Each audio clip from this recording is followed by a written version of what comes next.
तो ब्लॉक से भी इस तरह की गड़बड़ी हुई, तो क्या लगता है ब्लॉक में भी कहीं न कहीं जो ऑपरेटर है उनकी संलिप्तता है हाँ, इसमें? हाँ, बिल्कुल, जैसे हम आधार कार्ड डाल रहे हैं तो 10 बार अगर हम डालेंगे 10 एंट्री हो जाएगा। जी। लेकिन अगर डाटा वैलिडेशन रहेगा तो हम एक आधार कार्ड एक ही बार एंट्री कर सकेंगे। हुँ, वो हुँ। आधार कार्ड के थ्रू होता है, ज आधार कार्ड जिस अकाउंट से लिंक है उसी में जाएगा पैसा, है ना? हुँ। तो यहाँ पे कहीं न कहीं यही एक मेन पॉइंट है जो कि गड़बड़ी हुआ है और अभी तक उसको सही से सुधारा ना जा सका, क्या कारण है वो नहीं समझ में आ रहा है कि इतनी बड़ी एजेंसियाँ काम करती है, इतने बड़े-बड़े लोग एक्सपर्ट काम करते हैं, इतने बड़े-बड़े साइबर। तो सोच लीजिए अगर इतना बड़ा अगर राशि कहीं न कहीं जा रहा है तो कहीं न कहीं हम ये भी जान सकते हैं, हम मान सकते हैं कि सरकार का भी इसमें उतना मतलब सजग नहीं है। सजग नहीं है इसमें। जावास्क्रिप्ट में ये तो बच्चों का आजकल देखते हैं 9-10 में का जो बच्चा है उसको एचटीएमएल जावास्क्रिप्ट वगैरह सिखाया जाता है। तो उसमें ये सारा छोटा-छोटा चीज़ है ये, बहुत हुँ। बहुत बड़ा चीज़ नहीं है। आप नेगेटिव चीज़ को फैलने में ज़्यादा देर नहीं लगता हो। अपना सर्किल में किसी को बोला, वो किसी को बोला। अब इस तरह ना जाने कितना ज़्यादा मतलब एंट्री हुआ होगा और ना जाने कितना पैसा झारखंड सरकार का मुफ्त का, जिसको जाना नहीं चाहिए उसको भी चला गया। नमस्कार, मैं भराज और आप देख रहे हैं आपकी सभा। बीते 4 से 5 महीनों में झारखंड मैया सम्मान योजना के इर्द-गिर्द घूम रहा है। जब आप न्यूज़ देखते हैं या फेसबुक पोस्ट, किसी भी सोशल मीडिया साइट पे जाएँ, तो आपको सबसे ज़्यादा पोस्ट दिखेगा मैया सम्मान का। मैया सम्मान में कई तरह की गड़बड़ी दिखेगी, जिनको मैया सम्मान की राशि मिली है, उन महिलाओं की खुशी वाली फ़ोटो दिखेगी, अलग-अलग तरह के फ़ोटो दिखेंगे। लेकिन सबसे ज़्यादा अगर आपको कुछ मिलेगा सोशल मीडिया पर, तो मैया सम्मान में हो रहे फर्जीवाड़े की न्यूज़ मिलेगी। जिस मुद्दे के इर्द-गिर्द पूरा झारखंड लगभग 5 महीने से घूम रहा है, उस मुद्दे पर आज हम बात करेंगे। आज हम बात करेंगे कि आखिर क्या कारण है और कैसे फर्जीवाड़ा हो रहा है।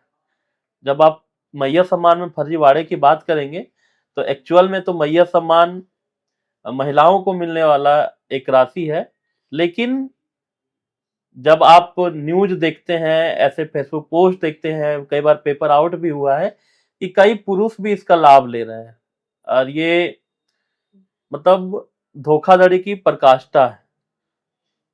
आज संजय भैया हमारे साथ हैं, हमारे एडिटर, इनको नॉलेज है टेक्निकल, इनसे बातचीत करते हैं कि आखिर मान लीजिए एक कोई प्राइवेट फर्म किसी तरह का फॉर्म निकालती है, एक प्राइवेट कंपनी अगर किसी तरह का फॉर्म निकालती है, तो वहाँ इस तरह के घोटाले हो पाना लगभग असंभव होता है। लेकिन ऐसा क्या कारण है कि अगर एक सरकारी साइट के द्वारा इस तरह का फॉर्म भरा जाता है, तो उसमें तमाम तरह के घोटाले हो जाते हैं। इन्हीं सब बातों का चर्चा करने के लिए आज हम दोनों उपस्थित हैं। संजय भैया, सबसे पहले अगर हम स्टार्ट करें, हुँ। तो हमने देखा कि एक एक ऐसा भी फर्जीवाड़ा देखा मैया सम्मान में कि एक खाते से 95 बार अप्लाई किया गया था। ये क्या पॉसिबल है और इसका रोकथाम कैसे किया जा सकता था? देखिए पॉसिबल तो है, लेकिन अगर आप पूरी की पूरी वेबसाइट देखिएगा तो उसको 2-3 बार चेंज किया गया। लेकिन उसके बाद आप पहले तो सीएससी के थ्रू से अप्लाई हो रहा था, फिर उसके बाद बंद कर दिया गया, ब्लॉक से हो रहा है। हुँ। लेकिन जिस तरह से सरकार ने एक मतलब अपना चुनावी एजेंडा सेट करने के लिए मतलब नहीं होता, अचानक से बना देना कि उसमें ध्यान नहीं देना, हुँ। इसी कारण से वहाँ पे कहीं न कहीं जाके मिसयूज़ हुआ इस वेबसाइट का। तो देखिए अगर कोई भी वेबसाइट बनता है, हुँ। तो जहाँ तक मुझे नॉलेज है कि उसमें 2 चीज़ तो होनी चाहिए। जैसे आप आधार कार्ड फिल कर रहे हैं, हुँ। तो आधार कार्ड सही है कि नहीं है, वो आपको एक आधार जो मेन वेबसाइट है उसके थ्रू से एपीआई एप्लीकेशन इंटीग्रेशन जिसको इंटरफ़ेस, हुँ। उसके थ्रू से उसको पता लग जाता है वेबसाइट को कि ये आधार कार्ड सही है या नहीं है। जी। दूसरी, जहाँ तक मुझे समझ में आया, दूसरी जो गड़बड़ी हुई है वो डाटा वैलिडेशन।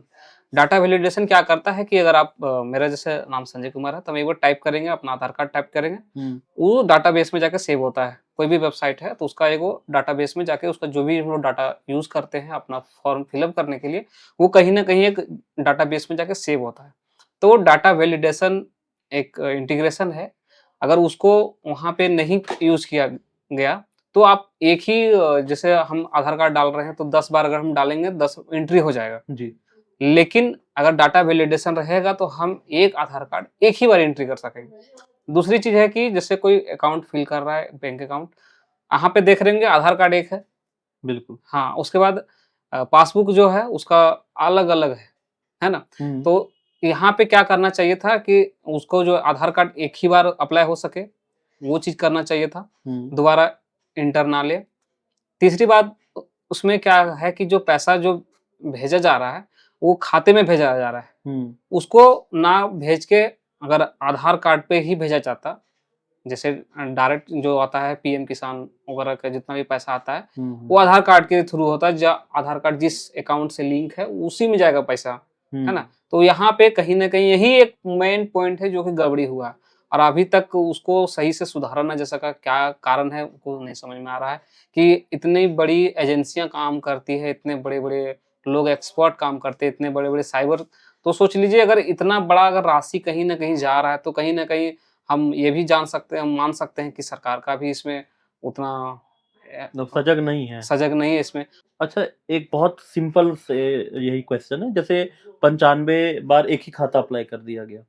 एक आपने बोला कि आधार कार्ड का जो मेन साइट है, वहाँ से लिंक कर दिया जाना चाहिए था। हुँ, दूसरा बात है, कम से कम क्या जो वेबसाइट है, हुँ, इतना कमज़ोर बनाया गया हुँ। कि चलिए अगर आधार कार्ड की प्रक्रिया को हम छोड़ दें, तो एक ही नंबर बार-बार रिपीट हो गया और उस पर भी कोई तरह का वेबसाइट की तरफ से एक्शन नहीं हुआ, मतलब एरर किसी तरह का कुछ नहीं हुआ। तो वही बोले कि अगर वहाँ पे डाटा वैलिडेशन का यूज़ किया रहता, हुँ, तो वहाँ पे एरर आ जाता। जावास्क्रिप्ट में ये तो बच्चों को आजकल देखते हैं 9-10 में का जो बच्चा है उसको एचटीएमएल जावास्क्रिप्ट वगैरह सिखाया जाता है। तो उसमें ये सारा छोटा-छोटा चीज़ है, ये बहुत हुँ। बहुत बड़ा चीज़ नहीं। आप गूगल जो है उसमें अगर आप वेबसाइट बनाते हैं तो वहाँ पे ये आजकल यूज़ होने लगा। लेकिन हमको नहीं समझ में आता है कि इतनी बड़ी वेबसाइट, इतनी बड़ी पूरा ऑर्गनाइज़ेशन है झारखंड सरकार का, वहाँ पे ये चीज़ क्यों नहीं यूज़ किया गया? अच्छा, महिलाओं को ये सम्मान राशि मिलना चाहिए था। हुँ, कई पुरुष इस पर अप्लाई कर दिए हैं। हाँ। क्या जो इसको पब्लिक कर दिया गया कि आप सीएससी सेंटर से भी फॉर्म भरा सकते हैं। हुँ, अभी तो ख़ैर इसको चेंज कर दिया गया, अब हुँ। ब्लॉक से आप भर सकते हैं। तो क्या ये जो गड़बड़ी हुई, कहीं न कहीं इसमें सीएससी सेंटर का आपको रोल लगता हाँ, है? हाँ, बिल्कुल सीएससी सेंटर का ही पूरी रोल है इसमें, क्योंकि उस समय जितना भी महिलाएँ देखें फॉर्म भर रही हैं, हुँ, तो वो तो ब्लॉक नहीं जाते थे और कहीं नहीं जाते थे, वो जाते थे सीएससी सेंटर। और सीएससी सेंटर वालों ने एक तो हो जाता है ना कि कहीं न कहीं देखते हैं ये चीज़ करके होता है कि नहीं हुँ, होता है। हुँ, अगर एक बार हो गया तो उसको एरर समझ में आ गया। अब ये चीज़ जो है सो आजकल तो अफ़वाह जो है हवा की तरफ फैल जाता है। नेगेटिव चीज़ को फैलने में ज़्यादा देर नहीं लगता है। अपना सर्किल में किसी को बोला, वो किसी को बोला। अब इस तरह ना जाने कितना ज़्यादा मतलब एंट्री हुआ होगा और ना जाने कितना पैसा झारखंड सरकार का मुफ़्त का, जिसको जाना नहीं चाहिए उसको भी चला गया। झारखंड सरकार का पैसा नहीं, हम आप ऐसे ही हाँ, जो लोगों का भी पैसा जो बजट का कम जो पैसा होगा। जो कम से कम सही जगह पहुँचना चाहिए, हुँ, उसको फर्जीवाड़े में वो पैसा जारी। हाँ। दूसरा जो ब्लॉक से भी अप्लाई हुआ। शुरू जब ये मैया सम्मान योजना की प्रक्रिया शुरुआत हुई तो जगह-जगह पर कैंप लगा हुँ, और कैंप के बाद डायरेक्ट उस फॉर्म को ब्लॉक भेजा गया। हुँ। उसके बाद भी ये सब गड़बड़ी हुई। उसके बाद सीएससी सेंटर उनमें स्टार्ट हुआ। तो ब्लॉक से भी इस तरह की गड़बड़ी हुई, तो क्या लगता है ब्लॉक में भी कहीं न कहीं जो ऑपरेटर है उनकी संलिप्तता है इसमें? हाँ, हाँ, बिल्कुल जितना भी आप उतना छोड़ दीजिए, जितना भी आप छोटा से छोटा भी काम कराने जाइए तो वहाँ पे एक उसका क्या बोले ना सीईओ का एक वो मीडिएटर रहता है, मान के चलिए वो भी कंप्यूटर ऑपरेटर जो है। हुँ, सबका एगो कंप्यूटर ऑपरेटर ही आज का दौर में मुख्य भूमिका में है। जितना भी गड़बड़ी करने में सबसे ज़्यादा मुख्य भूमिका में कंप्यूटर ऑपरेटर। अब वो तो जो कंप्यूटर ऑपरेटर रहते हैं उनके तो और डिफरेंट रूल ट्राई करते रहते हैं कि हुँ, कहीं न हुँ। कहीं ये देखते हैं वो करके। लूप होल खोजते रहते हैं कि हाँ। वेबसाइट में कि क्या कैसे। गड़बड़ी है? चलो देखते हैं मार के दूसरा एंट्री के लेता है कि नहीं। अगर हुँ, ले लिया तो वो तो गड़बड़ी होगा, उसको समझ बग जो उसका वेबसाइट का बग है, उसको समझ में आ गया, वो उसको मिसयूज़ कर रहा है बार-बार। ये चीज़ ज़्यादा देखने को मिली। जी, और ये बात हम नहीं कर रहे हैं। मुख्यमंत्री ने अपने भाषण में भी कहा है कि जितने भी झारखंड के जिले हैं, जितने भी प्रखंड हैं, वहाँ जितने भी बीडीओ और सीईओ के ऑफ़िस है वो दलालों का अड्डा बन हाँ, गया है। हाँ। ये खुद मुख्यमंत्री जी भी बोलते हैं।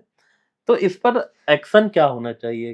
क्या स्ट्रिक्ट एक्शन लिया जाना चाहिए? कम से कम मैया सम्मान योजना के बारे में अगर बात करें कि ये सब धीरे-धीरे कम हो जाए। देखिए, सबसे पहले जितना एंट्री हो चुका है, एक बार उसको सारा को वैलिडेट करना चाहिए कि कितना जितना लाखों करोड़ों में कितना भी एंट्री हुआ है, अगर वो चाहेंगे तो आजकल ऐसा-ऐसा एपीआई हो गया है, जैसे इंटीग्रेशन एप्लीकेशन में हो गया, जो कि ऑटोमेटिक वो चाहें तो उसको डाटा को सही है कि गलत है, वो करके डाटा ऑटोमेटिक हट सकता है, उसको पता चल जाएगा कि ये डाटा मिसयूज हो रहा है, ये मतलब एंट्रीज का ज़्यादा बार हो चुका है, तो उसको ये तो डाटाबेस में उसको पता चल जाना चाहिए।